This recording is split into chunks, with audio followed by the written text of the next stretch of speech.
We have presence in US, Canada, in many parts of EU, Middle East, Asia Pacific, even Caribbeans, Australia, New Zealand. And we feel it is our responsibility to interact with larger audience on Indian Overseas Congress platform to really tell people about not just India, but our idea of India. We strongly believe in thriving democracy, inclusion, diversity, equality, justice, respect for everybody. And to us, democracy is the bedrock of our civilization. At present, some of us are concerned about what is going on in India in terms of capturing of institutions, control of media, sort of attack on civil society, and many other related issues, including polarized politics. And as part of that, Mr. Gandhi has been traveling to meet world leaders. We had a visit in US recently, few months ago, where Mr. Gandhi went to Silicon Valley, Washington, New York. We had similar visit in UK. And we felt that it is time we come to EU and meet with leaders here, go meet some people in Paris, Oslo, Hague. So this is part of a program. And the program started from Brussels. We had some very interesting meetings yesterday. And we are delighted that you have taken time out from your busy schedule to come and interact with us. So with this background, I'm going to request Mr. Gandhi to say a couple of words and then open up for broader interaction and question answers. He doesn't need introduction, and I believe that. So I'm not going to introduce him. He's our leader. The most important thing about him that I would like to mention is the yatra. He walked close to 4,000 kilometers in 150 days from south tip of India all the way to north. With him, 50 to 100,000 people walked along the way. He got a chance to meet people, listen to them, understand their issues, and I believe this way of reaching out to people was very unique. Of course, it has roots in Indian tradition. Buddha did this, Guru Nanak did that, Gandhiji did that, and many others in the past did that. He made a huge impact on the minds of people because walking 4,000 kilometers requires something unique, mentally, physically, emotionally. And Rahul could do that and carry people with him. So we are all proud of our leader. And here is Mr. Gandhi. Thank you, Sam. Thank you very much for coming here to this press conference. Sam mentioned most of it. We've been traveling abroad to meet different people, both from Europe and from our diaspora. And we've been doing this regularly now. We went to the United States. And now we've come to the EU, trying to get a sense of what is going on here and also to give people a little bit of a sense of what is going on back home. So happy to take your questions. Yes, please. I have 3 questions, if that's okay. Let's start. Can we do one at a time, please? Can we do one at a time? That's what I'll do. All right. See, the first question is, what was the main message for the parliamentarians here? And what do you expect from them? What do you expect from Europe? Have you come with any sort of expectation that you tell them, give them a message, and then you want them to do something? No. And it's more of a conversation than a message. I'm no one to come and give a message to the Europeans. It's an exchange of ideas about what is going on in India, what's going on here, the type of cooperation that we can do. So it's more of the frame is a conversation. We discussed with the parliamentarians across the board relationship between India and Europe, changing globe, transition, into a new sort of energy paradigm, into a new mobility paradigm. So that was what the discussion was about. It's very fruitful. What's happening in India? What did you tell them? Could you elaborate a little, please? Yeah, we were giving them a sense of the type of challenges India is facing, economic challenges, other challenges, the general sort of attack on the democratic institutions. So that's what we discussed. Yes.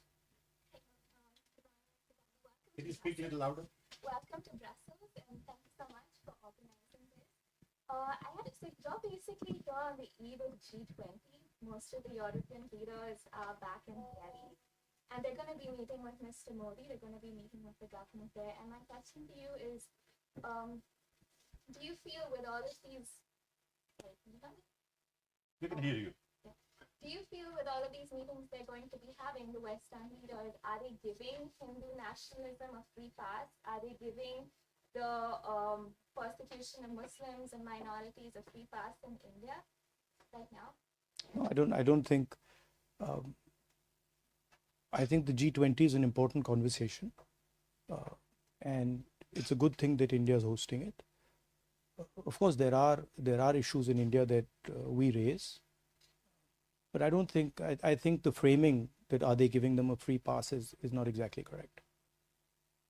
But do you feel that obviously there's a war going on in Europe right now, and there's been this constant, I wouldn't say an allegation, but there is the fact that India has close relations with Russia, and we've had European leaders talking to India about it. And do you feel in this aspect of trying to lure India away from Russia, they won't bring up the persecution of minorities and Muslims in India, leaders from the West? No, I mean, India, of course, has a relationship with Russia. India has a relationship with the United States. India is a large country, and by nature of being a large country, it will have relationships with many other countries. So that's a normal thing. That's not, India has every right to have a relationship with whoever it wants. There is, of course, there are serious issues about the type of actions that are being taken with regards to institutions, with regards to democracy and stuff. And yeah, we would hope that there is a sense that there are underlying issues. Can I just have a follow-up? Hold on, no, please just. Yes, sir. Dmytro Shkurpa, National News Agency of Ukraine. We know that the Modi government takes quite cautious position on the conflict and the war Russia held against Ukraine. So that I'm curious, what is the opposition point of view on the issue? And the related question, is that cautious position of the Indian government related to the sharp increasing of the oil supply of Russian oil to India? I think the opposition, by and large, would agree with India's position, current position on the conflict. We have a relationship with Russia, and I don't think the opposition would have a different view than what the government is currently proposing. Hello, I am I'm from actually Kashmir. I would like to ask a question related to Kashmir issue. And what would be your policy if you came into the power next elections, hopefully? And recently, 4 years before, the Article 370 was abrogated, and even opposition leaders were restricted to visit and meet the people. And how you see the future of Kashmir? Thank you. I mean, our position on Article 370 is very clear. It's in a resolution passed in the CWC of the Congress Party. I would urge you to take a look at that. Of course, we are for ensuring that every single person in our country has a voice, is allowed to express themselves, and we feel very strongly that Kashmir should develop, Kashmir should progress, and there should be peace in Kashmir.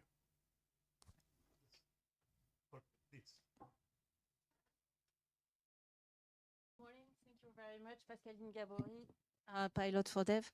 I just would like to know what are your next priorities, political priorities, and what will be your world vision in a context of growing tensions. Thank you. What would be my Your view on international relations in a difficult context that we are now. I've been saying in all my meetings that it is pretty clear that China is proposing a particular view, a particular vision of the planet, right? And they are putting on the table the idea of the Belt and Road. And one of the reasons they are able to do that is because they have become a center of global production. And this is something I told the people yesterday in the External Affairs office. But I don't see an alternative vision coming from our side. That vision requires a vision for production in a democratic environment. What the Chinese have basically shown is that it is possible to produce effectively in a coercive environment where you don't give people freedom, where you restrict their freedom, but you offer them prosperity without political freedom. And the challenge for us is, can we provide an alternative vision where we do production under democratic conditions with political and economic freedom? And I think there's a lot of cooperation that can happen between the United States, between Europe, and between us. And I think that's where a lot of our focus should go. How can we create an alternative to the Chinese production model that is a coercive production model? A competitive vision. Hi, this is Malini from PTI. You've given a very dignified answer to G20 happening in India is a very good thing. And we have news that Mallikarjun Kharge has not been invited for the G20 gala dinner by the BJP. And that says a lot. And I would like you to comment on that, because you are holding a very good stand, supporting the G20 happening in India. And here we have a very contrary, very interesting. No, what's contrary about it? I mean, they've decided not to invite the leader of the opposition. It tells you something. I mean, it tells you that they don't value the leader of 60% of India's population, and it's something that people should think about. Why they're feeling the need to do that, and what is the type of thinking that goes behind that? I have a follow-up question as well. I was there in Paris to cover Mr. Modi's, Bastille Day parade event, and two things happened at that time, which is very controversial. There was a 17-year-old boy who was shot in France, and the French actually jailed about 1,000 people just so that the event would go peacefully. And at the same time, I the didn't Manipur realize issue that. happened, and the EU tried to raise that issue, but there was no conversation on that in the platform. Instead, there was a lot of retaliation from the Indian ministries regarding the same, that this should not be brought up. We were actually talking of freedom at that time in France, and I thought that that issue should have been brought up. But what do you think about that? About Have you spoken about it here when you about what? about the Manipur issue, the human rights issues that we're facing? Yeah, I mean, our position on Manipur was very clear. I actually visited Manipur, and I think we are very much for democratic rights, harmony, peace between people. I mean, as Sam said, I walked 4,000 kilometers for that very purpose, and I think there is a sense in India that um, the the democratic structures of our country, the institutional structures of our country, are under attack, and they're under attack from the group of people who are running India. I don't think this point is missed by anybody. I think everybody who has even a little bit of an understanding of India knows this. But of course, there are other considerations. So when you're dealing with India these days, there are other considerations which are also important, as you would be well aware.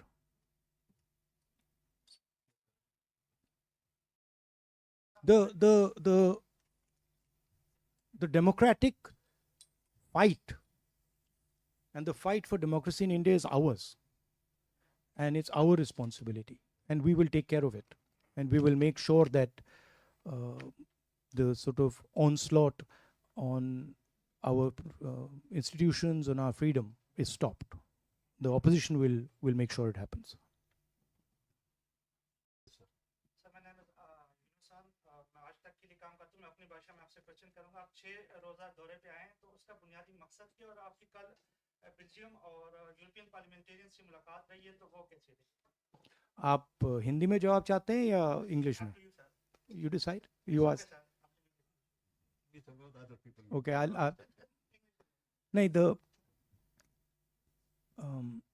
the aim of the visit is to meet our diaspora here, to engage with them, to get a sense of what they're dealing with, what they're going through. That's one aspect.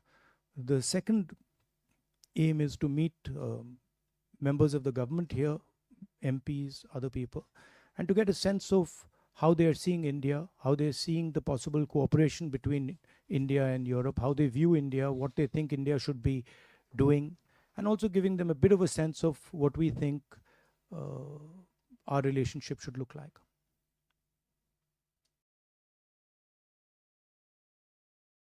Yes, ma'am.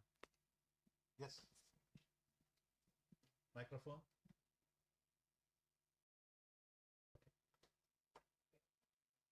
We can hear you, I think. My name is Odile Harvey. I'm covering for a regional radio in France, in Brittany, where in fact we have an association, Armor India, which has been started by an industrialist who works in India for his company. And then when he retired, he started that association and bringing wonderful Indian culture to this remote part of France. Now, last night, I saw on French television a program which has usually good reputation. It's Envoyé Spécial on France 2.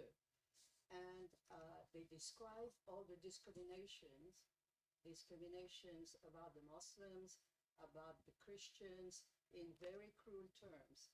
And was that program exaggerated? You can still see it on the website. Ma'am, And I know you're going to France, so I just would like to know about the situation of all those discriminations in India. Thank you. I mean, of course, I would have to see the program before I could comment on whether it was exaggerated or not. So I don't know what that program was saying. But certainly there is an increase in discrimination and in violence in India, and there is a full-scale assault on the democratic institutions of our country. That everybody knows, and internally in India it's been commented on, and globally it's been commented on. And of course, minorities are under attack, but so are many other communities. Dalit communities, tribal communities, lower caste communities are also under attack. There is a attempt to change the nature of our country. Our country in the constitution is described as a union of states, and we believe that the most critical aspect of our union is the conversation between members of our union. And there is an alternative vision, which is the BJP vision, which believes that power should be centralized, power should be concentrated, wealth should be concentrated, and the conversation between members of the union, between people of India, should be suppressed.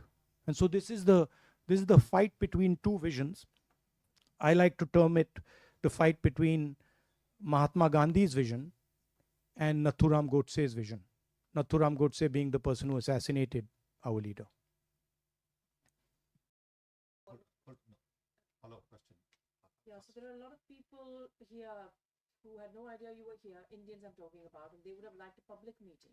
You know, a lot of sort of, people who identify themselves as liberal Indians who still believe in the idea of, a pluralistic India. And they were like, oh, he's here, we have no idea, why is there no public meeting? So why do you think you did not organize that to sort of meet, have an open, if I'm allowed to finish, an open meeting to meet all kinds of Indians who would have liked to sort of just see you or, or talk to you?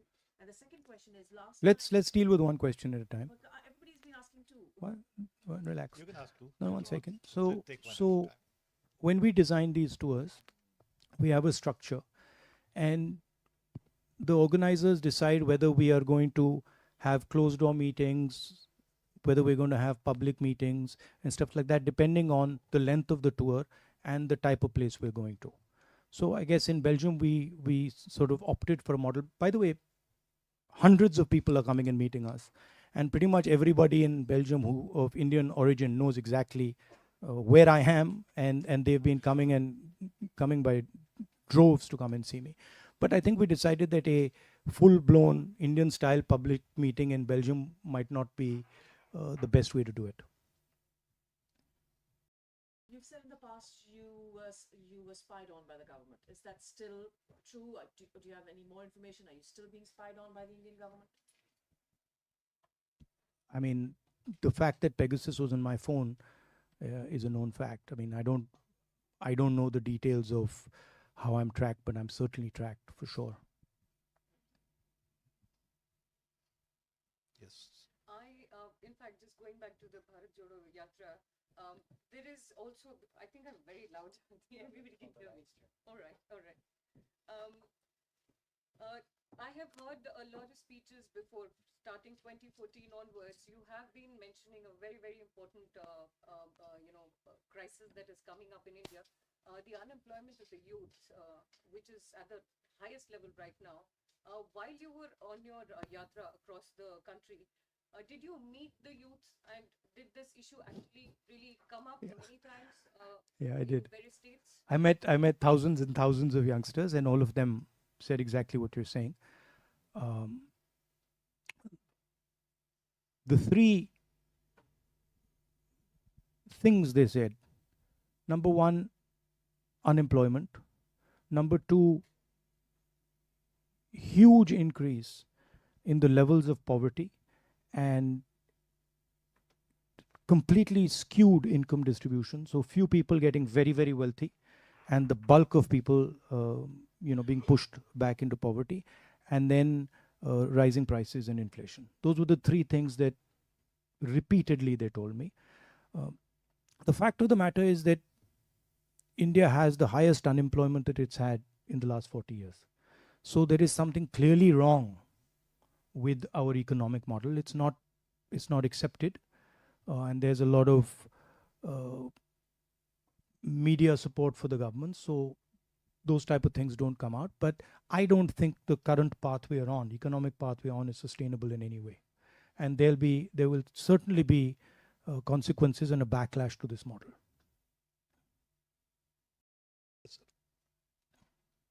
My name is Nadeem Bhatt. I am from ARI News. You have just talked about the minorities in India. I would like to ask about Kashmir. What is your party's stance on the current situation in Kashmir, and what step do you believe should be taken to address the ongoing conflict there? How do you view the role of international diplomacy in resolving the Kashmir issue, and what would be your approach if your party comes into power? Kashmir is, of course, an integral part of India, so it's nobody's business other than our own, other than India's business. Our position, as I stated earlier, is very clear. It's in a working committee resolution. We can give you a copy of that resolution if you're interested in reading it. But I feel that it's very important, the general discussion we're having here, that democratic institutions, democratic structures need to be protected in India, and the voice of people needs to be defended and protected. And that goes for every single part of India, including Kashmir.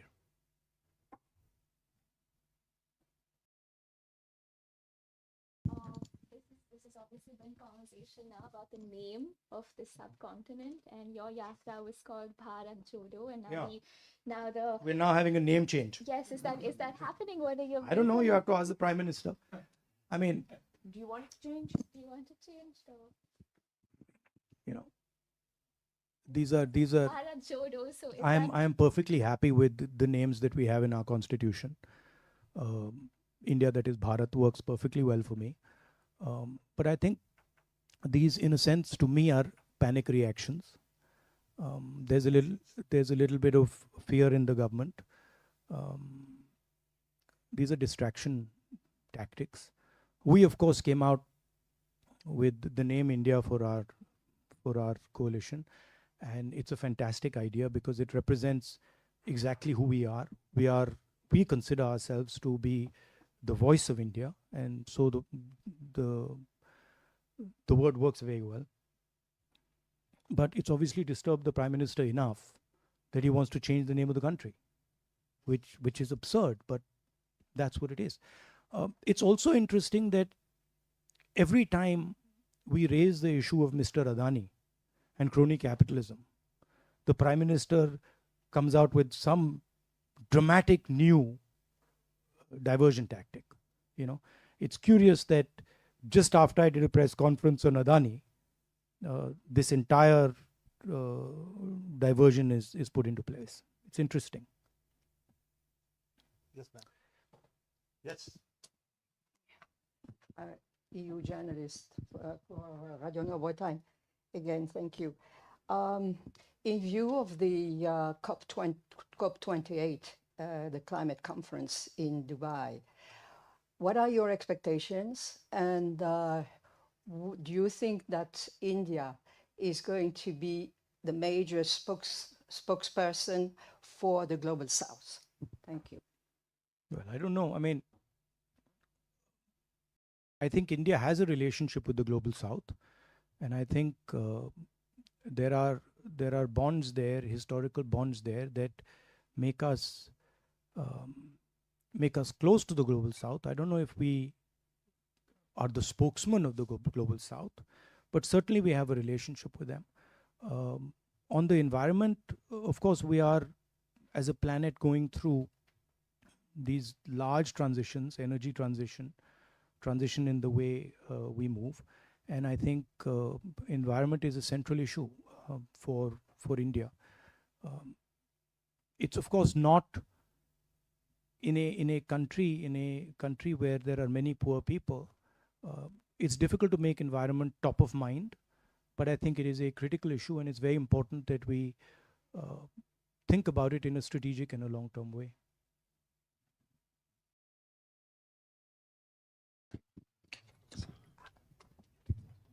Thanks.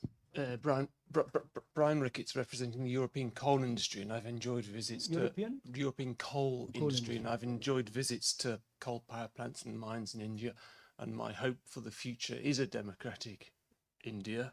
And the question relates to that. As China developed very rapidly over the last few decades, its economy became imbalanced, and it's now paying the price for that, I believe. How would you ensure that India's economy doesn't become imbalanced? So how to balance the powers of a market-based economy versus central planning? I think one of the lessons that I learned in my walk was that there is an inherent and profound wisdom in the people of my country, right? Regardless of which part of society they're in. For example, we're discussing environment. The type of conversations I had with tribal people about the environment were far more sophisticated than I have with people living in cities, right? So there is an inherent wisdom in the people of India, and I'm sure in the people of Europe and people of Belgium. And I think it's critical for us that in decision making, we listen to the voice and the intelligence of the people. And that's where we have a fundamental difference with the BJP. We value the voice of the people, we value the voice of poor people, we value the voice of all stakeholders, and we want to hold a conversation with stakeholders before we make decisions. It's sometimes slower, but in the long run, it works out much better. And that's really the conflict that is taking place in India. They're of the view that you don't need to ask people, you just go ahead and slam everything through. But in our view, there's consequences. With regards to the public sector and the private sector, we are pretty clear that in key strategic areas, public sector should have a role. In education, in healthcare, public sector should provide a foundation. But in other spaces, private industry is probably a better tool to achieve most aims. Just one or two more. One Quick. very quick one. But you asked you asked 4 questions. What would you? You've asked 3 or 4 questions. I'll Yeah, please. Thank you. Anybody else? Nobody else, go ahead. Then one or two. That's it. I think the agenda that you're talking about, mostly what has been happening in the election manifestos, usually, the manifestos of the parties, that's how the elections were initially fought or held, where parties came and spoke about the manifestos. Now, with all the changes that have happened in India, we know so many PSUs have been privatized or are on the verge of being privatized in India.